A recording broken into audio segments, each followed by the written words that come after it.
이 메시지가 이 지점에 도달했다면 우연이 아닙니다. 인생에는 영혼이 진리를 인식할 수 있는 매우 구체적인 순간이 있습니다. 이 진리는 이성이 이해하거나 처리하기 훨씬 이전에 나타납니다. 이 지속적인 느낌, 마음의 배경에서 잠재적으로 남아있는 예감은 이유와 깊은 동기가 있습니다. 삶은 이 이야기와 직접 연결된 무언가를 전달하려고 하며 이 특별한 유대감과 더 이상 미룰 수 없는 결정을 가지고 있습니다. 이것은 위협이 아니며 이러한 말로 두려움을 주려는 시도도 아닙니다. 지금 들어야 할 진리에 관한 것입니다. 침묵이 잘못된 말보다 더 많은 상처를 초래하기 전에 말입니다. 혼란은 강하게 느껴졌습니다. 모든 것이 명백한 이유 없이 식어가는 날이 있고 신체적 및 정서적 거리가 불균형하게 커지는 날이 있으며 그 후에는 갑작스러운 기억이나 작은 제스처가 나타나 그 불꽃을 다시 살리게 됩니다. 이 불꽃은 결코 완전히 꺼지지 않았습니다. 이 정서적 불안정성은 우연이 아니며 상상의 산물도 아닙니다. 이는 이 메시지를 듣는 사람에게 속하지 않는 내적 갈등의 정확한 반영입니다. 그것은 유대의 반대편에서 오는 것입니다. 자존심과 감정, 취약성에 대한 두려움과 머물고자 하는 필요성, 연결을 놓아주는 것과 자신의 진실을 직면할 용기 사이에서 치열한 전투가 벌어지고 있습니다. 우주와 에너지는 맨눈으로는 볼 수 없는 것을 관찰합니다. 이러한 깊은 그리움의 순간은 아무도 없을 때 인식됩니다. 숨겨진 두려움이 감지되고 거울 앞에서 연습한 말들이 전해지지 않으며 용기가 부족해 미뤄진 결정들이 있습니다. 진정한 헌신을 받아들이는 것은 반드시 깊은 변화를 받아들이는 것을 의미하며 변화는 항상 두렵습니다. 사랑하는 것은 진정성에서 비롯된다는 것은 통제를 포기하고 수년간 쌓아온 방어 기제를 해체하며 더 이상 무관심을 가장할 수 없는 미지의 길을 걷는 것을 의미하기 때문에 두렵습니다. 아마도 상황이 이상화되고 있는지, 정체된 것에서 너무 많은 것을 기대하고 있는지, 아니면 이 연결이 진짜인지, 아니면 사회에 대한 욕망이 만든 환상인지에 대한 질문이 생겼을 것입니다.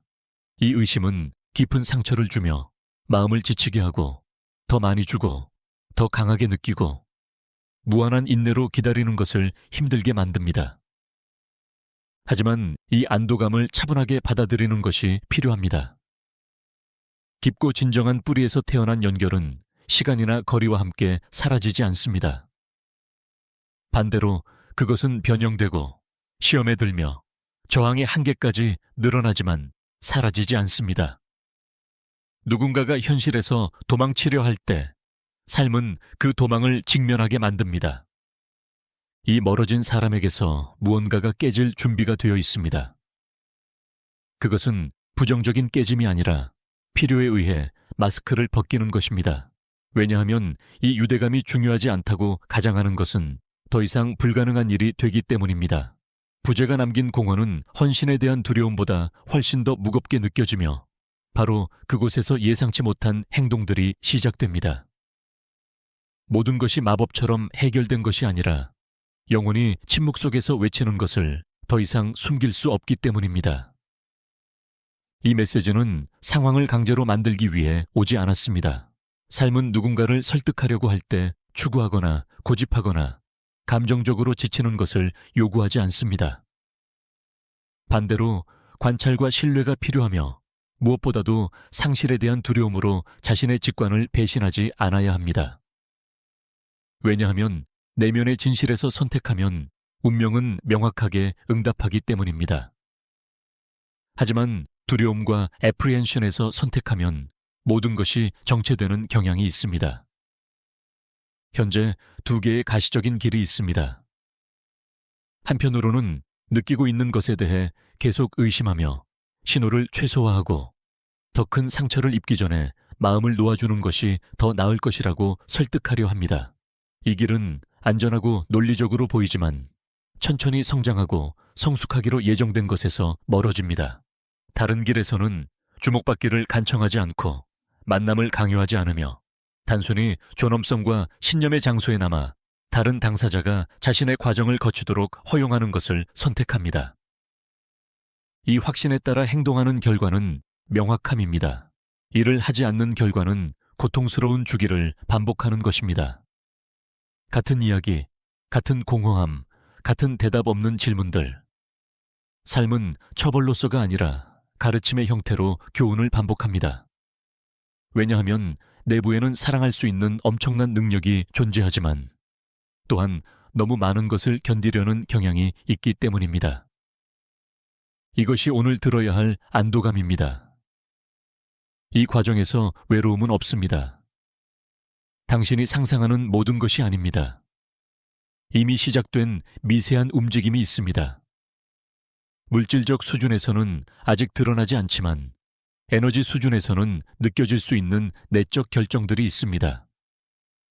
운명은 서두르지 않지만 멈추지도 않습니다. 그리고 정확한 순간이 오면 모든 것이 논리적인 마음이 통제할 수 없는 방식으로 정렬됩니다. 이 사람은 다른 사람들의 물리적 존재가 있어도 그 부재를 느낍니다.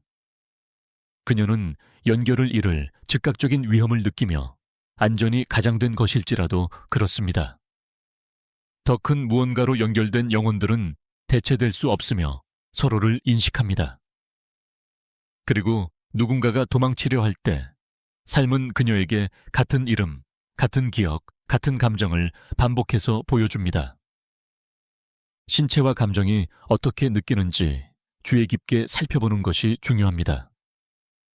지금 결과를 원해서가 아니라 순간적인 충동에서 태어나는 것이 아니라 이미 침묵 속에서 성숙한 진리에서 오는 것을 아는 차분함에서입니다. 그리고 이 불확실성의 단계가 완료되면 왜 이전에 아무 일도 일어나지 않았는지, 왜 이 외로운 길을 걸어야 했는지, 그리고 행동하기 전에 왜 이 기다림이 허용되었는지를 이해하게 될 것입니다. 하지만 이 사람이 그렇게 원하는 무언가에서 도망치는 이유를 이해하려면 먼저 그들의 그림자 속에서 벌어지고 있는 전투를 이해해야 합니다. 이는 깊은 심리학이 한 세기 동안 설명하려고 해온 것이며 그들의 불규칙한 행동 뒤에 있는 진짜 이유를 드러냅니다. 만약 당신이 이 가르침을 당신의 삶에 통합할 준비가 되어 있다면 댓글에 나는 내 직관을 신뢰한다고 적으세요. 연결이 가장 깊어 보일 때 거리가 생기는 이유를 진정으로 이해하려면 피상적인 것을 넘어서는 시각이 필요합니다. 인간 심리 연구의 선구자 중 한 명인 칼 융근 거리를 두기로 선택한 사람의 마음과 심장에서 일어나는 일을 외과적으로 정확하게 설명하는 개념에 대해 이야기했습니다. 그것은 사랑이나 관심의 결핍이 아닙니다. 그것은 거울 효과와 그림자와의 만남으로 알려진 훨씬 더 복잡한 심리적이고 영적인 현상입니다.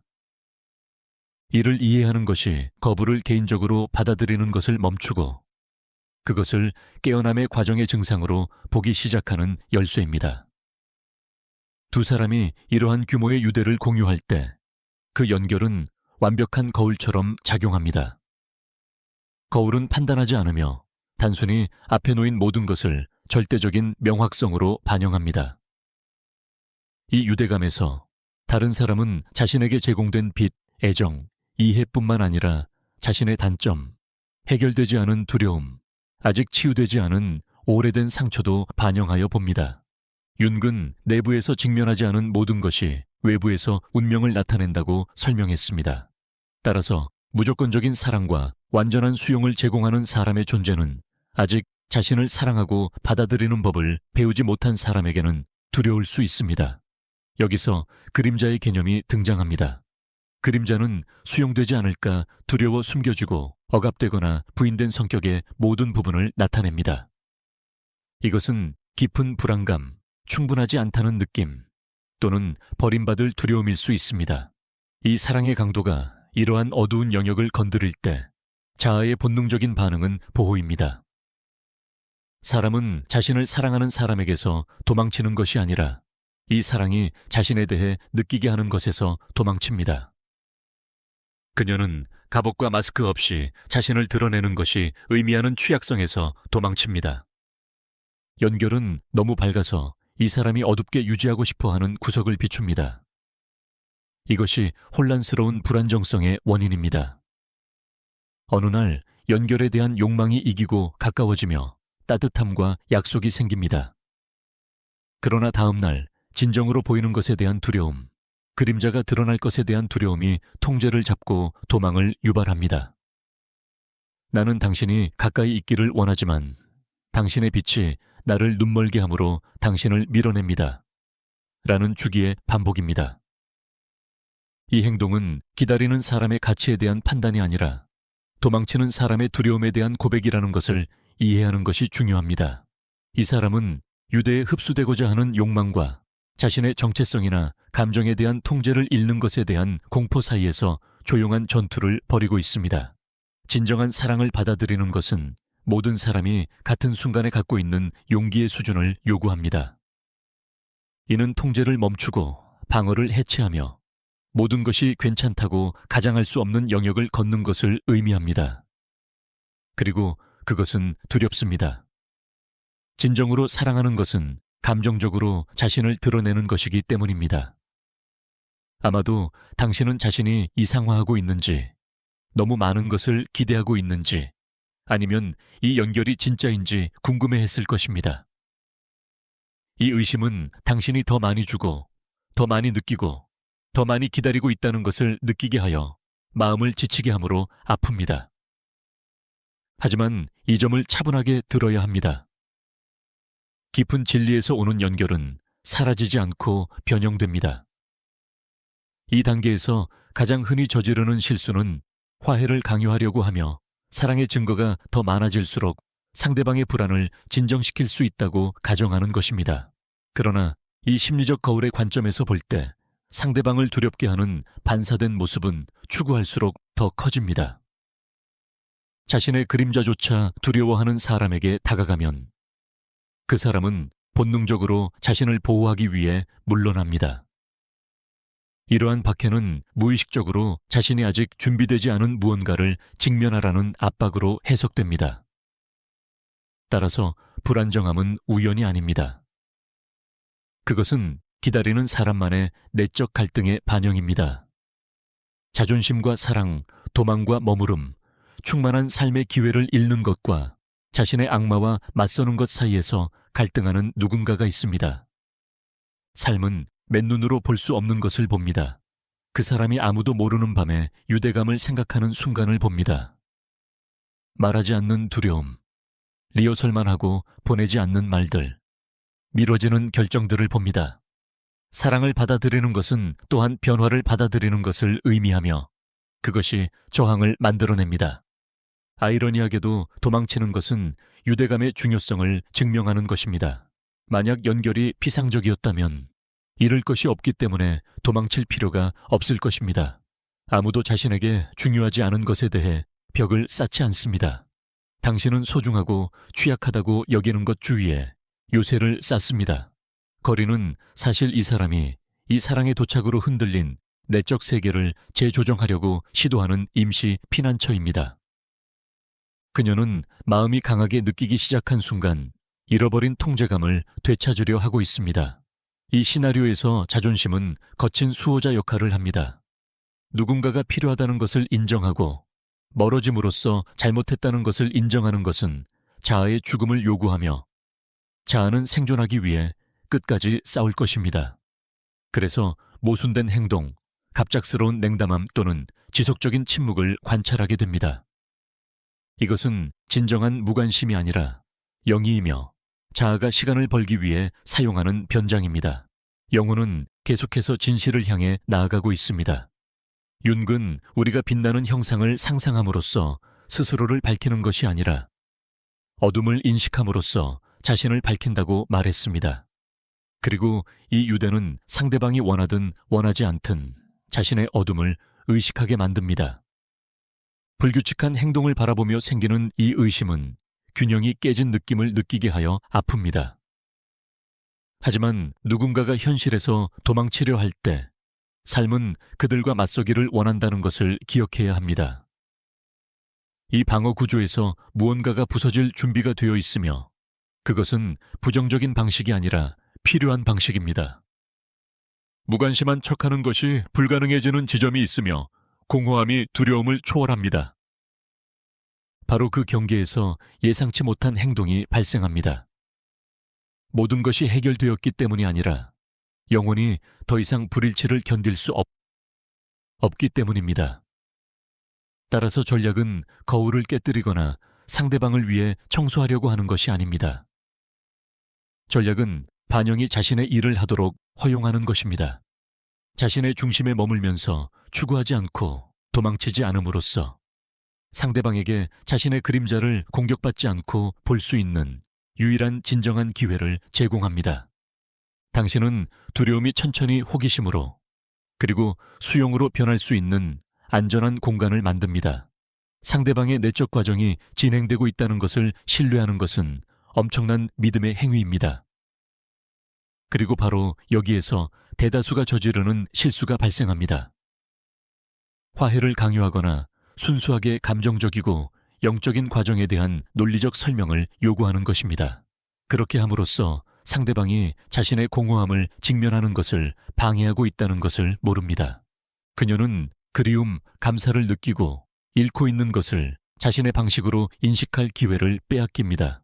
진정한 귀환이 이루어지려면 자유와 상대방의 이해에서 비롯되어야 하며 외부의 지속성에서 비롯되어서는 안 됩니다. 그리고 이를 위해서는 먼저 근본적인 경험이 필요합니다. 결핍의 물리학. 그림자의 역학을 이해하는 것은 상황을 해소하는 첫 번째 단계일 뿐입니다. 도망치는 것이 개인적인 거부가 아니라 너무 밝은 거울에 대한 방어적 반응이라는 것을 이해하게 되면 이에 어떻게 반응할 것인지에 대한 질문이 생깁니다. 그 대답은 지속성이나 언어적 설득이 아니라 우주에서 모든 상호작용을 지배하는 훨씬 오래되고 강력한 원리에 있습니다. 에너지의 물리학과 공허의 법칙입니다. 인간관계에는 중력과 같은 정밀도로 작동하는 보이지 않는 기계가 있습니다. 이 법칙에 유리하게 작동하는 법을 배우면 애착의 역학이 근본적으로 변화합니다. 지금까지 자연적인 관성이 우리를 검색하고 수리하려고 하고 설명을 요청하고 단순히 잊어버리지 않기 위해 지속적인 존재를 유지하도록 밀어붙였을 것입니다. 이것은 인간적이고 이해할 수 있는 반응입니다. 소중한 것이 사라지는 것을 느낄 때 기본적인 본능은 그것을 붙잡기 위해 쫓는 것입니다. 그러나 에너지 수준에서 이 박해는 역설적이고 비생산적인 효과를 만들어냅니다. 연결이 두 끝을 연결하는 팽팽한 밧줄이라고 상상해 보십시오. 한쪽이 힘을 주어 다른 쪽을 끌어당기려 하면 반대쪽의 즉각적인 반응은 균형을 유지하고 자신의 위치를 잃지 않기 위해 반대 방향으로 당기는 것입니다. 쫓는 힘이 있는 한 저항하고 도망치는 힘이 반드시 존재할 것입니다. 여기서 결핍의 물리학이 작용합니다. 상대방에게 계속해서 메시지를 보내고 그들의 움직임을 확인하거나 단순히 집착적으로 생각하는데 시간을 보내는 동안 그들의 자아와 안전은 에너지적으로 영향을 공급받았습니다. 도망치는 사람은 기본적으로 힘과 편안함의 위치에 있다고 느낍니다. 그는 누군가가 기다리고 있다는 것을 압니다. 그는 다른 사람의 헌신을 통해 엮인 감정적 안전망이 있다는 것을 압니다. 이 확신은 그가 진정한 외로움의 무게를 느끼지 않고 거리를 유지할 수 있게 해줍니다. 보내진 에너지는 연료처럼 작용하여 그가 지치지 않고 계속 달릴 수 있게 해줍니다. 왜냐하면 그는 상실의 불확실성과 마주할 필요가 없기 때문입니다. 하지만 이 에너지원이 갑자기 멈추면 어떻게 될까요? 주의를 철회하기로 의식적인 결정을 내리면 조작이나 처벌의 전략이 아니라 자기 존중과 보존의 행위로 방정식의 급격한 변화가 발생합니다. 밧줄을 놓으면 반대편의 저항은 더 이상 싸울 것이 없습니다. 그가 자신을 떼어내기 위해 애쓰탄 힘은 갑자기 목적을 잃고 관성이 그를 균형을 잃게 만듭니다. 도망쳤던 사람들은 갑자기 정적인 공간에 놓이게 되며 더 이상 그들의 뒤를 쫓는 사람이 없습니다. 그리고 진정한 침묵이 그들의 앞에 우뚝 서게 됩니다. 이 침묵은 단순히 소음이나 문자 메시지가 없는 것이 아니라 실질적인 에너지의 공허함입니다. 물리학은 자연이 공허함을 싫어하고 항상 그것을 채우려고 한다고 가르칩니다. 상대방을 감싸고 지지하던 에너지가 철회되면 그들 주위에 빈 공간이 생깁니다. 처음에 이 사람은 피상적인 안도감을 느끼고 자신이 생활 공간을 되찾았다고 생각할 수 있지만 이 느낌은 덧없습니다. 안도감은 빠르게 이질감으로 변하고 그 다음에는 깊은 불안으로 변합니다. 이 사람은 일상에서 비정상적인 냉담함과 활력 부족을 느끼기 시작하며 이를 논리적으로 설명할 수 없습니다. 마치 누군가가 그녀의 삶의 볼륨을 낮추거나 때때로 그녀를 방해하던 빛을 끈 것처럼 그 빛은 그녀에게 따뜻함과 방향을 주었습니다. 이 공허한 상태에서 떠났던 사람의 마음은 다르게 작동하기 시작합니다. 그는 더 이상 도달하지 않기 위해 벽이나 변명을 만드는데 에너지를 쓰지 않습니다. 왜냐하면 더 이상 그를 쫓는 사람이 없기 때문입니다. 이제 이 정신적 에너지는 자유로워지고 외부의 적으로부터 보호할 필요가 없으므로 내면으로 향합니다. 호기심이 깨어나기 시작합니다. 그는 왜 탐색이 중단되었는지, 관심이 사라졌는지, 아니면 그가 당연하게 여겼던 무조건성이 결국 사라졌는지 궁금해합니다. 이전에는 기다리는 사람에게만 속했던 의심이 이제는 떠났던 사람의 마음에 자리 잡습니다. 이 과정이 하룻밤 사이에 일어나는 것이 아니라는 것을 이해하는 것이 중요합니다. 그러나 이는 불가피합니다. 주의를 철회함으로써 상대방에게 자신의 감정에 대한 완전한 책임을 돌려줍니다. 이전에는 오직 한 사람만이 두려움과 상실에 대한 두려움을 지고 있었습니다. 이제 이 무게는 원래의 소유자에게 돌아가고 있습니다. 상대방은 마취 없이 분리의 정도를 느끼도록 강요받습니다. 그녀는 자신이 받았던 지속적인 따뜻함 없이 자신의 삶의 현실을 직면해야 합니다. 그리고 이 대비 속에서 진정한 감사가 태어납니다. 아무도 공기가 사라지기 시작할 때까지 그것을 감사하지 않으며 아무도 결속의 깊은 존재를 감사하지 않다가 그 결속이 단지 먼 위협이 아니라 실질적인 현실이 될 때까지 그렇습니다.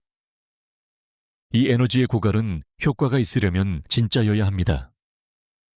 만약 마음이 여전히 그 사람의 이름을 침묵 속에서 외치고 있다면 그를 멈추는 것은 소용이 없습니다. 에너지는 거짓을 알지 못하며 보이지 않는 연결은 행동 뒤에 있는 의도를 전달합니다. 결핍의 물리학은 초점이 정말로 변화하여 자신의 중심, 자기 돌봄 및 성장으로 돌아가야 한다고 요구합니다. 필요함에서 자급자족으로 진동이 변화할 때 우주와 상대방에게 보내는 메시지는 존엄성과 높은 가치의 것입니다. 그리고 우주에서 자신이 완전하다고 느끼고 애정을 구하지 않아도 되는 존재보다 더 매력적인 것은 없습니다. 이 시점에서 상대방은 에너지 철회 증상을 경험하기 시작합니다. 작은 반응을 유도하여 여전히 통제하고 있는지 확인하려고 혼란스러운 신호를 보내거나 순간적인 모습을 보여줄 수 있다. 이것들은 아직 진정한 복귀 시도가 아니다. 로프가 여전히 있는지 확인하기 위한 안전 점검이 있다. 만약 당신이 확고히 서서 이러한 부스러기에 충동적으로 반응하지 않는다면 당신의 정신에 미치는 영향은 2배가 된다. 역동성에서 무언가가 깊이 변화했다는 확인은 새로운 긴급성을 만들어낸다. 그녀가 걸었던 안전한 땅은 사라졌고 이제 그녀는 스스로를 지탱하는 법을 배우거나 자신이 불태운 다리를 수리할 방법을 찾아야 한다. 에너지의 공허함은 진실의 증폭기로 작용한다. 박해와 드라마의 소음이 없는 상태에서 순수한 감정의 본질이 남아있다.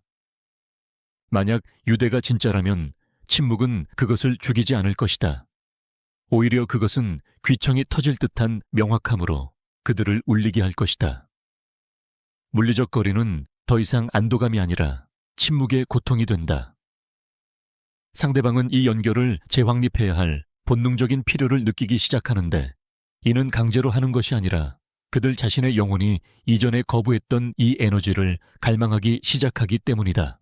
그녀는 자신이 찾고 있다고 생각했던 자유가 그 자유에 의미를 부여한 사람 없이는 공허하게 느껴진다는 것을 깨닫는다. 이는 섬세하고 강력한 순간이다. 저울이 평형을 이루었다. 더 이상 박해자나 박해받는 자가 없다. 오직 두 존재가 침묵 속에서 자신의 진실을 마주하고 있을 뿐이다. 그리고 외부에서의 비활동적인 태도와 큰 내적 움직임이 유지되는 동안 다음 단계로 나아갈 준비가 되고 있다. 왜냐하면 침묵이 견딜 수 없게 되고 자아가 더 이상 그 전에 영향을 받지 못하게 되면 그 사람은 이 공백을 채우려고 할 것이다. 그녀는 자신을 산만하게 하려고 하거나 내부의 소음을 잠재우기 위해 외부의 소음을 찾으려 할 것이다. 하지만 다음에서 보겠지만 그녀는 매우 곧 영혼의 연결이 있을 때 마음을 속일 수 있는 대체물은 없다는 것을 발견하게 될 것이다. 박해가 멈추는 순간 떠나기로 결심한 사람에게는 침묵하지만 파괴적인 단계가 시작된다. 이 단계에서는 산만함이 더 이상 효과가 없다. 에너지의 공허함이 자리 잡으면 멀어진 사람의 초기 반응은 보통 즉각적인 항복이 아니라 절망적인 회피 시도이다. 불편한 진실이나 고통스러운 부재에 직면했을 때 인간의 마음은 본능적으로 마취를 찾는다. 이 단계에서는 상대방이 발생한 공백을 소음, 바쁜 활동 또는 다른 사람의 존재로 채우려고 하는 것이 매우 흔하다. 이는 자아가 통제하고 있다는 것을 스스로 증명하기 위한 마지막 자원이며 이 깊은 유대 없이도 생존할 수 있고 떠나기로 한 결정이 옳았음을 입증하려는 것이다. 그녀는 일에 몰두하고 사회생활을 강화하거나 생각하지 않고 느끼지 않으며 무엇보다 기억하지 않도록 하는 피상적인 산만함을 찾는다. 하지만 여기서 연결이 진정한 경우에는 불가피한 현상이 발생한다. 그녀는 이 특별한 유대에서만 발견된 것을 다른 곳에서 찾으려고 시도하면서 보이지 않는 벽에 부딪힌다. 삶은 그녀가 탐색하고 옵션을 탐색하고 새로운 에너지와 연결하려고 시도하는 것을 허용하지만 이는 누구를 벌주기 위한 것이 아니라 피상적인 것과 영혼의 것 사이에 심각한 차이를 보여주기 위한 것이다. 대체하려는 모든 시도는 잃어버린 것에 대한 고통스러운 기억이 된다. 이 사람은 데이트를 하거나 새로운 사람들을 만나거나 로맨틱한 의도로 대화를 시작하거나 단순히 외부의 검증을 찾고 있을 수 있다. 그러나 그녀는 깊이 불안하게 만드는 무언가를 발견할 것이다. 대화는 비어있고 리듬과 깊이가 없다. 영혼의 연결에서 자연스럽게 흐르는 화학작용은 다른 사람과 인위적으로 형성될 수 없다. 이 사람은 다른 사람과 마주 앉아 있을 것이며 아마도 좋은 파트너가 되기 위한 모든 논리적 요구를 충족하는 사람일지라도 견딜 수 없는 존재적 지루함을 느낄 것이다. 그녀는 웃음을 억지로 짓고 자신의 생각을 너무 많이 설명해야 하며 서로를 이해하기 위해 눈빛만으로도 충분한 텔레파시적 편안함이 존재하지 않음을 깨닫게 될 것이다. 그녀가 즐거운 산만함으로 찾고 있던 것이 역설적으로 침묵의 고통으로 변한다. 비교는 피할 수 없고 대체물에게 잔인해진다. 새로운 만남의 각 결점은 그녀가 남겨두었던 유대의 미덕을 강조한다. 다른 사람들의 피상성은 그녀가 잊으려 하는 연결의 깊이를 더욱 빛나게 한다. 이 시점에서 그녀가 도망친 이유를 정당화하기 위해 스스로에게 했던 변명들은 공허하게 들리기 시작한다. 그녀는 자신에게 공간이 필요하다고, 자유가 필요하다고, 어쩌면 더 나은 혹은 더 단순한 누군가가 있을 것이라고 말했지만 현실은 그녀에게 단순함이 때때로 공허와 동의어이며 자유는 사막처럼 느껴진다면 아무 소용이 없다는 것을 보여준다. 시간이 모든 것을 지워줄 것이라는 자기 설득의 시도는 비참하게 실패한다. 기억을 지우는 대신 거리와 실패한 비교는 그것을 다듬어 더욱 날카롭고 바람직하게 만든다. 그녀는 이 유대의 상실이 일반적인 상실이 아니라 산만함이나 새로운 순간적인 이야기로 치유되지 않는 깊은 상처가 될 것이라는 것을 깨닫는다. 외부의 산만함이 실패하면 침묵은 배가 된 힘으로 돌아온다. 그때 영적 전통에서 영혼의 어두운 밤이라고 알려진 것이 시작되지만 저항의 심리학에 맞게 조정된다. 이는 방어가 무너지는 내부 위기의 시기이다. 이 사람은 평화롭게 잠을 잘 수 있는 능력을 잃기 시작한다. 밤은 정신적 논쟁의 긴 장면이 된다. 그들이 나눈 대화는 반복되고 그녀가 완벽하게 안전하다고 느꼈던 순간과 두려움이 그녀를 후퇴하게 만든 순간이 되풀이된다. 그녀는 자신의 이야기를 의심하기 시작한다. 더 이상 상대방의 강도나 상황, 부적절한 시기를 탓할 수 없다. 그녀는 자신의 감정적 비겁함과 단독으로 마주하게 되며 이는 자존심에 치명적이다. 이전에 방패 역할을 했던 자존심은 이제 감옥처럼 느껴진다. 이 사람은 다가가고 싶어 하며 전화를 걸거나 만남을 요청하고 싶은 신체적 충동을 느낀다. 하지만 바로 이 내적 탈진의 순간에 조용하지만 멈출 수 없는 변화가 시작된다. 자아가 자신의 모순을 더 이상 견딜 수 없게 되어 무너질 때 그 아래에서 더 진실하고 정직한 것이 나타난다. 평화에 대한 필요이다. 승리를 위한 것이 아니라, 통제를 위한 것이 아니라 마음의 평화를 위한 것이다. 그녀가 오랫동안 억누르려 했던 갈망이 힘을 얻고 더 이상 무시할 수 없는 명확성으로 변한다. 그녀는 어떤 다른 사람도, 어떤 산만함도, 어떤 도피도 그녀가 도망친 바로 그 종류의 연결을 채울 수 없다는 것을 깨닫는다. 그리고 이 깨달음은 아무리 고통스럽더라도 다시 열릴 준비의 시작이다. 그리고 거의 감지할 수 없게 에너지가 변화하기 시작한다. 생각은 부드러워지고 마음은 덜 방어적이 된다. 두려움이 사라진 것이 아니라 사랑하는 이와의 근접성이 진짜 위험이 아니라 그 없이 사는 시도에 있다는 통찰이 성숙해진 것이다. 이 침묵의 항복 속에서 돌아가려는 첫 번째 진정한 충동이 생겨난다. 죄책감에서가 아니라, 외로움에서가 아니라 도망친 것이 바로 다시 온전해지기 위해 필요한 것이라는 깊은 지식에서, 그리고 바로 이 지점에서 두려움과 용기 사이의 경계에서 마음이 마침내 영혼이 오래전에 결정한 대로 행동할 준비가 된다.